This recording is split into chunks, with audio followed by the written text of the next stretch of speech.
Hello दोस्तों, राधे राधे। आप सब कैसे हैं? आशा करती हूँ आप सब बहुत अच्छे होंगे, मज़े में होंगे। आप सभी का बहुत बहुत स्वागत है हमारे न्यू ब्लॉग में। तो दोस्तों, हो चुकी एक नई सुबह की शुरुआत। आज है 6 मई, दिन है सोमवार। तो सभी दोस्त हमारे अपने घरों में स्वस्थ और मस्त होंगे। ईश्वर से मेरी यही प्रार्थना है कि अपने जीवन में यूं ही आगे बढ़ते रहें और तरक्की करते रहें।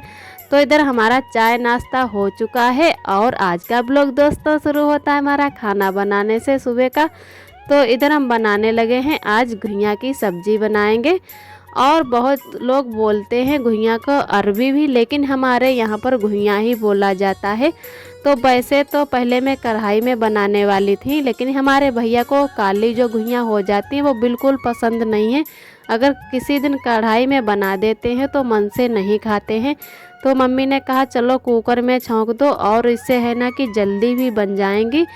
तो मैंने कुकर में ही नीचे छौंक दी। वैसे तो मेरा मन था कि छत पर बना के लाएं, और घुइयों के साथ में मोटी वाली रोटी ज़्यादा अच्छी लगती हैं।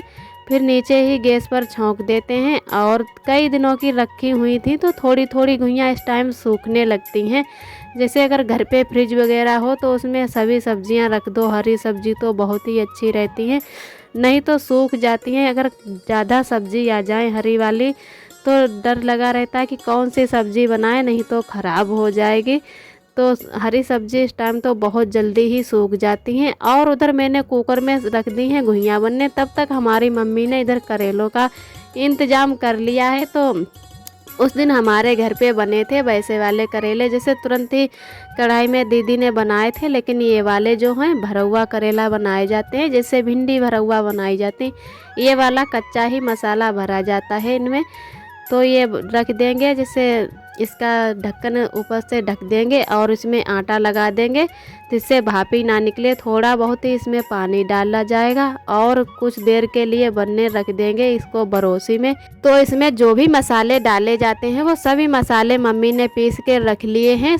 और सरसों है, अजवाइन और जीरा, धनिया, लहसुन, प्याज, खटाई, सभी मसाले एक में ही पीस के रख लिए हैं। और आलू भी इसमें डाले जाते हैं। जो करेलों के साथ में आलू बनते हैं वो बहुत ही अच्छे और टेस्टी लगते हैं। तो मैंने मम्मी से कहा कि आलू भी इसमें रख लो। एक बार मैंने अपनी दीदी के यहाँ आलू खाए थे करेलों वाले, तो वो करेला से भी अच्छे आलू लगते हैं। तो इसमें 2-4 आलू भी रख देंगे साथ में। और फिर पूरे दिन के लिए इनको उबलने देंगे धीरे धीरे, बिल्कुल इनमें पानी नहीं रहेगा। उसके बाद में इन्हें शाम की ओर छौंकेंगे। तब तक हमारी इधर घुइयाँ की सब्ज़ी भी अच्छे से बन जाएगी और रोटियां भी बना लेंगे। फिर इधर हमारी मम्मी ये नीम की पत्ती हैं ये तोड़ने लगी। भैया शाम को ही लेकर आ गए थे और बोरी में ऐसे ही रख दी थी, तो उसमें बिल्कुल हवा नहीं गई, तो उससे पसीज चली सारी पत्तियां, जैसे सड़ने लगी थी।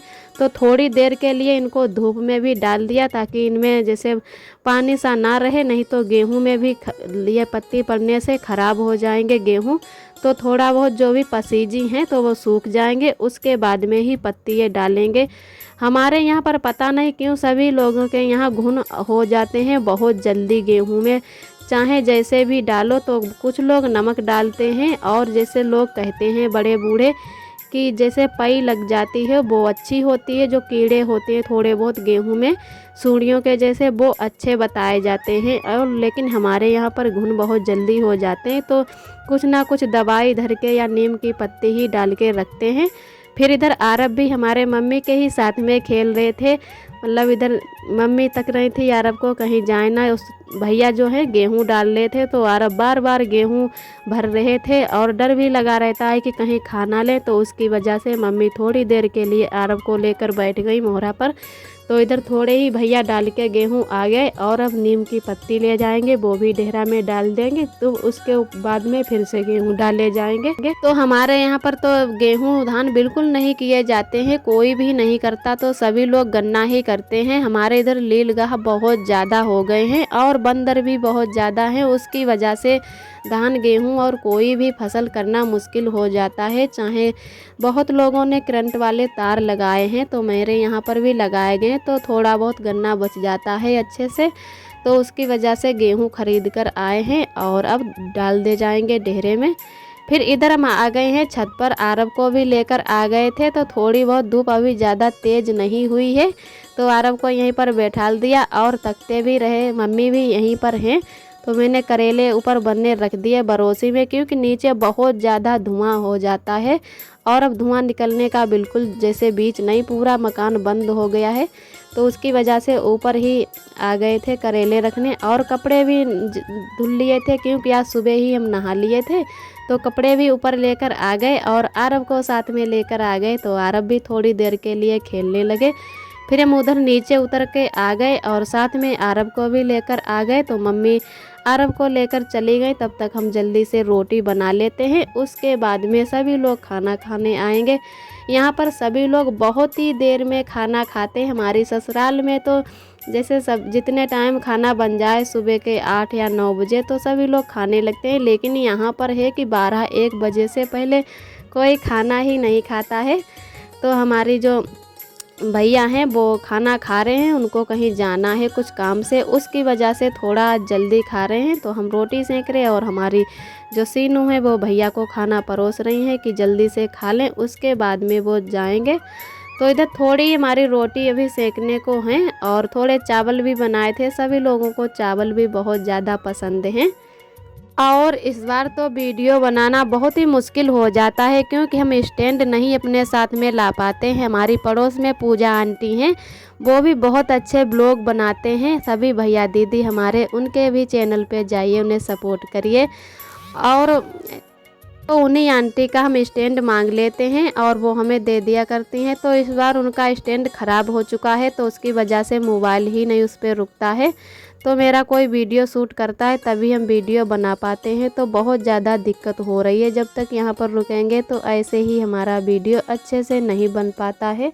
फिर इधर हमारी घुइयाँ की सब्ज़ी भी बन चुकी थी और रोटियां भी हमने सेक ली। आरब के लिए थोड़ी दलिया बना देते हैं। आरब हैं कि दूध ही तीर का पीते हैं, तो उससे अच्छे से अफरते नहीं, भूखे रहते हैं, इसीलिए थोड़ा बहुत मन से नहीं खेलते हैं, भूखे पता नहीं रहते हैं क्या। तो मम्मी ने कहा कि दलिया बना लो और आरब को थोड़ा बहुत खिलाया करो, तो उससे आरब जब भूखे नहीं रहेंगे तो हो सकता कि ना रोएं। तो थोड़ी दलिया बनने रख देते हैं नमक वाली। आरब तो बिल्कुल मीठा नहीं पसंद करते हैं, चाहे बिस्किट हो या मिठाई कुछ भी खिला दो तो तुरंत ही थूक देते हैं। और इधर सीनू है कि बर्तन धुलने लगी, हमसे कहने लगी कि दीदी आप झाड़ू लगा दो, तब तक हम जल्दी से बर्तन धुल लेते हैं। और सभी भैया दीदी को तहे दिल से बहुत बहुत धन्यवाद। आप सभी बहुत ही प्यारे प्यारे कमेंट करते हो, हमें बहुत ही अच्छा लगता है, बहुत ही खुशी मिलती है। ऐसे ही हमारे चैनल से जुड़े रहना और अपना प्यार सपोर्ट बनाए रखना। भगवान आप सभी भैया दीदी को हमेशा खुश रहे, अपने काम में यूं ही आगे बढ़ते रहना। और हमारी एक दीदी ने कमेंट की थी कि हमारे यहाँ पर ऐसी हल्दी नहीं होती है, मैंने पहली बार देखी है। तो जी दीदी, जैसे कि शहर कस्बों में ऐसी चीज़ें नहीं होती, हमारे गांव में ऐसी सभी चीज़ें होती हैं। तो हमारे यहाँ पर ऐसे ही हल्दी खोद के और उबाल ली जाती है, फिर इसको ही बाद में हम सभी लोग पिसा लेते हैं जैसे चक्की से। हमारे गांव में ऐसी बहुत सी चीज़ें होती हैं जो देखने को मिल जाती हैं। तो उधर हमारे सीनू बर्तन तब तक धुल रही हैं और इधर हम झाड़ू लगा देते हैं। यहाँ पर भी बहुत ही ज़्यादा धूल मिट्टी उड़ रही है। अब की कई दिनों से हवा बहुत तेज तेज चल रही है, उसकी वजह से बहुत ज़्यादा घर में धूल मिट्टी आ जाती है। और अभी नया मकान बना है तो उसमें भी बालू बहुत ज़्यादा झड़ती रहती है, उसकी वजह से और धूल मिट्टी लगती है। और इधर मिलते हैं सीनू की फ्रेंडों से। तो ये लोग हैं कि एक एक दिन पर किसी ना किसी के घर पे कुछ ना कुछ बनाती रहती हैं, पार्टी करती रहती हैं। तो आज सीनू के घर का नंबर था तो यहाँ पर आ गई हैं। इनका नाम है अमीषा, ये बना रही हैं चाउमीन और फिर ये सभी लोग मिल बाँट कर खाएंगे। तो मैंने पूछा कि यहाँ पर बना रही हूँ, मुझे नहीं जानकारी थी कि ये लोग ऐसे बना बना कर खाते हैं। तो कहने लगी कि दीदी हम बना रहे हैं चाउमीन और आप भी खा लेना। तो हम लोग ऐसे ही एक दूसरे के घर पर बनाकर खाते हैं। तो हमें तो चाउमीन बिल्कुल नहीं पसंद है, तो मैंने मना कर दिया। और इधर हमारे बहुत अच्छे से करेले बन चुके हैं, बिल्कुल सूखे हो गए हैं, बिल्कुल पानी ही नहीं इनमें है। और आलू भी बहुत अच्छे से बन चुके हैं। तो इनमें अब लहसुन डाल के और छौंक देंगे। बहुत ही ऐसे टेस्टी करेले बनते हैं। आप भी दोस्त हमारे बनाना और हमें कमेंट करना कि कैसे करेले ये वाले अच्छे लगते हैं और किस किस दीदी के यहाँ ऐसे करेले बनाए जाते हैं, प्लीज़ कमेंट में ज़रूर बताना। हमारे यहाँ पर ज़्यादातर ऐसे ही करेले बनाए जाते हैं। तो हमारा बहुत अच्छे से लहसुन भून चुका है। जितना अच्छे से लहसुन भूंजो उतना ही अच्छे से मतलब टेस्टी सब्जी बनती है और खुशबू भी बहुत अच्छे से आती। तो आलू और करेले एक में ही मिक्स करके भून लेते हैं और बहुत ही अच्छे करेले हमारे बनके तैयार हो गए हैं। इनके साथ में बनाएंगे पानी वाली मोटी रोटियां, तो उनके साथ में तो और ही अच्छे करेले लगते हैं। आज का ब्लॉग दोस्तों यहीं तक है। हमारा ब्लॉग कैसा लगा कमेंट में ज़रूर बताना। जो भी भैया दीदी हमारे चैनल पे पहली बार आते हैं तो प्लीज़ लाइक और सब्सक्राइब ज़रूर करें। हमारा वीडियो कैसा लगा कमेंट करें। फिर मिलते हैं अगले ब्लॉग में, तब तक के लिए आप सभी दोस्तों को मेरा प्यार भरा नमस्ते।